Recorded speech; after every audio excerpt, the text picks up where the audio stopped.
Hello केम छो विद्यार्थी मित्रों। आज આપણે અંગ્રેજી શીખવાની શરૂઆત કરીશું। અંગ્રેજી શીખવાનો પાયો એટલે કક્કો। જો ગુજરાતીમાં કક્કો આપણને આવડે એ જ કક્કો આપણને અંગ્રેજીમાં આવડે તો આપણને અંગ્રેજીમાં નામ લખતા આવડી જાય અને અંગ્રેજી ધીમે ધીમે વાંચતા પણ આવડી જાય। તો આજે આપણે ગુજરાતીથી અંગ્રેજીમાં કક્કો શીખીશું અને બારાક્ષરી પણ શીખીશું। તૈયાર છો ને? તો નોટ પેન લઈને તૈયાર થઈ જાઓ।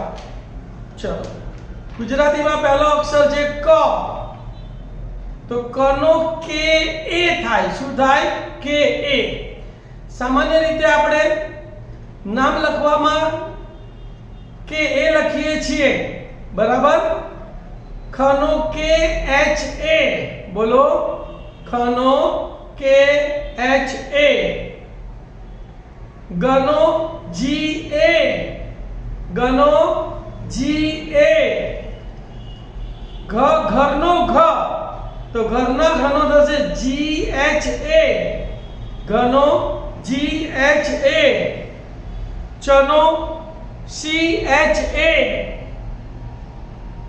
छ नो छतरीना छ नो सी डबल एच ए, याद राखजो। छ में डबल एच आवे छे, बराबर। तो छ नो सी डबल एच ए।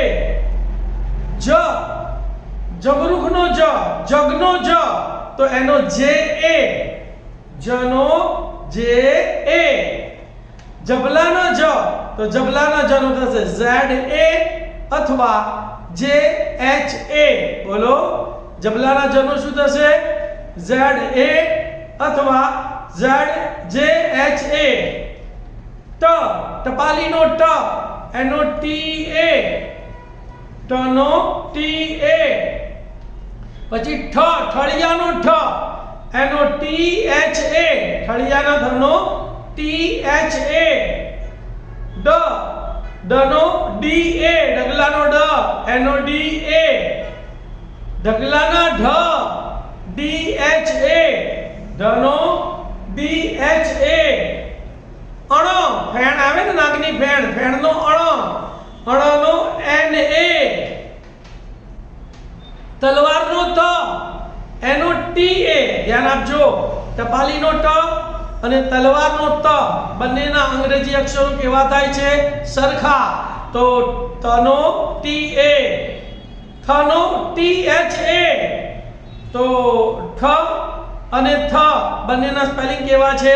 સરખા, टी एच ए। દડાનો દ, એનો डी ए, તો દડાના દ નો અને ડમરુના ડ નો બંનેનું શું થાય છે? डी ए થાય છે, યાદ રાખજો। તો દ નો डी ए। ધજાનો ધ, તો ધજાના ધ નો डी एच ए, તો ઢગલાનો ઢ અને ધજાનો ઢ બંનેનો સ્પેલિંગ શું થાય છે? ડી એચ એ। તો બંનેના સ્પેલિંગો સરખા છે। નનો એન એ, ધ્યાન આપજો। અણનો પણ એન એ થાય અને નનો પણ એન એ થાય। તો નનો પણ એન એ અને અણનો પણ N A. પનો P A, ફનો F A, બનો બી ए, ભમરડાના ભનો બી એચ એ, મનો એમ એ, યનો વાય એ, રનો આર એ, લનો એલ એ, વનો વી એ, શનો એસ એચ એ।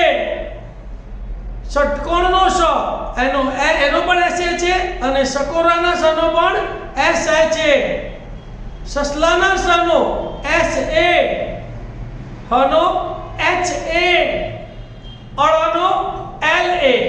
યાદ રાખજો ફરી એકવાર, લનો એલ એ અને અળનો પણ એલ એ થાય છે, બરાબર।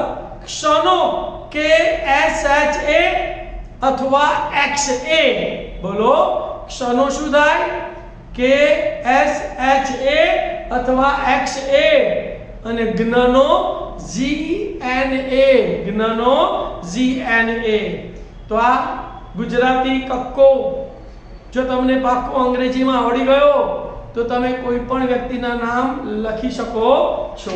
તો હવે થોડાક બારાક્ષરી માટેના નિયમો પણ જોઈ લઈએ. જુઓ ભાઈ, કાના અંગ્રેજીમાં કાનાનો A થાય એટલે આ, રસોઈની I થાય એટલે ઈ, દીર્ઘઈની ડબલ E થાય એટલે ઈ, રસ્વનું U થાય એટલે ઉ, દીર્ઘવનું ડબલ O થાય એટલે ઉ, એક માત્રની ઈ થાય એટલે એ, બે માત્રની AI થાય એટલે AI અઈ, કાનો માત્રનો ઓ થાય એટલે ઓ, કાનો બે માત્રનું AU થાય એટલે ઔ, માથે મીંડુંનું અમ અથવા અન એટલે AM અથવા AN થાય, અને વિસર્ગના બે ટપકા જેને અહમ કહેવાય એનો AHM થાય. તો આ નિયમો તમે આવડી જાય અને કક્કો આવડી જાય તો બંનેનું સંયોજન કરો એટલે તમને બારાક્ષરી અંગ્રેજીમાં લખતા આવડી જાય. જો આપણે કની બારાક્ષરી લઈએ તો કનો કે એ, તમે કનો એકલો કે પણ લખી શકો છો, પણ જ્યારે એકલો ક વપરાય છે ત્યારે જોડે એ લખવામાં આવે છે. કાનો કે એ, કીનો કે આઈ, દીર્ઘઈ વાળા કીનો કે ડબલ ઈ, રસ્વ વાળા કુનો કે યુ, દીર્ઘ વાળા કુનું કે ડબલ ઓ, કને એક માત્ર કેનો કે ઈ, કને બે માત્ર કઈ, કઈનો કે એ આઈ, કને કાનો માત્ર કોનો કે ઓ, કને કાનો બે માત્ર કે એ યુ કઉ, અને કને માથે મીંડું કમ અથવા કન તો કે એ એમ અથવા કે એ એન, અને કહમનું કે એ એચ એમ. તો વિદ્યાર્થી મિત્રો, આ રીતે તમે આખી બારાકડી લખી શકો છો. હવે હું તમને નામ લખતા શીખવાડું. દાખલા તરીકે તમારે રમેશ લખવું છે તો રનો થાય RA, મેનો થાય ME અને સનો થાય SH. નામને અંતે જે અક્ષર આવે એમાં એ લખવામાં આવતો નથી. તો રમેશનો શું થયું બોલો? RAMESH. બીજું નામ છે વિજય, તો વીનો VI, જનો JA, યનો Y. મેં તમને હમણાં જ કીધું ને કે નામને અંતે જે પણ અક્ષર આવતો હોય એમાં એ લખવામાં આવતો નથી. તો વિજયનું શું થશે? VIJAY. પછી લઈએ આપણે પૂનમ, તો પૂનમનો POO, દીર્ઘ વાળું લઈએ તો POO, નનો NA અને મનો M, તો POONAM. અશ્વિન લઈએ આપણે જોડાક્ષરી નામ, તો અનો એ ક્ષ અડધો છે તો અડધો અક્ષર આવે ત્યાં એ લખવામાં આવતો નથી. તો શનો SH, વીનો VI અને નનો N, છેલ્લે પણ એ લખવામાં આવતો નથી. તો અશ્વિનનું સ્પેલિંગ શું થશે? ASHIVAN. કમલ લખીએ કમલ, તો કનો KA, મનો MA અને લનો L, તો કમલનું સ્પેલિંગ શું થશે? KAMAL. કૌશલ લખીએ તો કૌનો KAU, શનો SHA અને લનો L, તો કૌશલનો સ્પેલિંગ શું થયો? KAUSHAL. તો વિદ્યાર્થી મિત્રો, આ રીતે તમે સ્પેલિંગની પ્રેક્ટિસ કરશો તો અંગ્રેજીમાં તમે કોઈ પણ નામ લખી શકશો અને વાંચી પણ શકશો.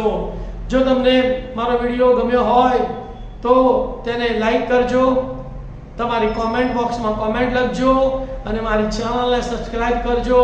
અને તમારા જેવા વિદ્યાર્થીઓને કક્કો અને બારાકડી અને અંગ્રેજીમાં નામ લખવાનું શીખવાનું માટે આ વિડીયો શેર પણ કરજો. Thank you and all the best. ઓમ નમઃ શિવાય.